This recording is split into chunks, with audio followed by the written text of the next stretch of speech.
Question 7. Here is a grid with 8 squares shaded in. It says, shade in 2 more squares to make a symmetrical pattern. Now the first thing we've got to do is decide which line of symmetry we're trying to make both sides symmetrical around. So we could have a horizontal line of symmetry, we could have a vertical line of symmetry, we could even have a diagonal line of symmetry. Now on a question like this, it's always wise to try and see what you can do with horizontal and vertical lines of symmetry first. So if we try a horizontal line of symmetry like this,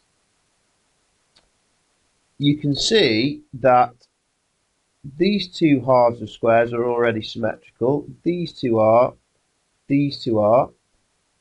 because they're all touching on the line already.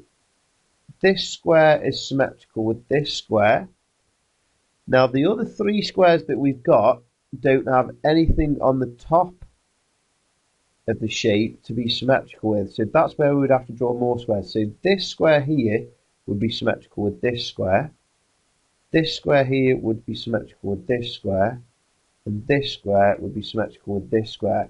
But as you can see, we've actually had to draw in an extra 3 squares to make the pattern symmetrical.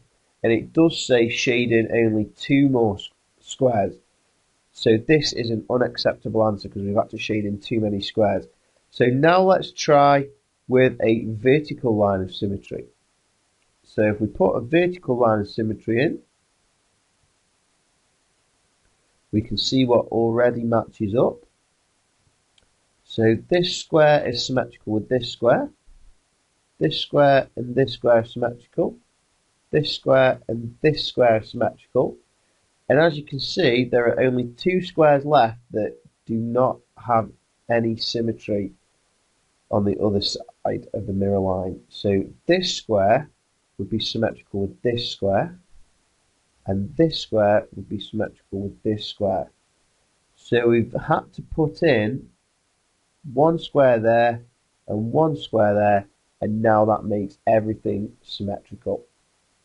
So they are the 2 squares that we need to shade in to make a symmetrical pattern.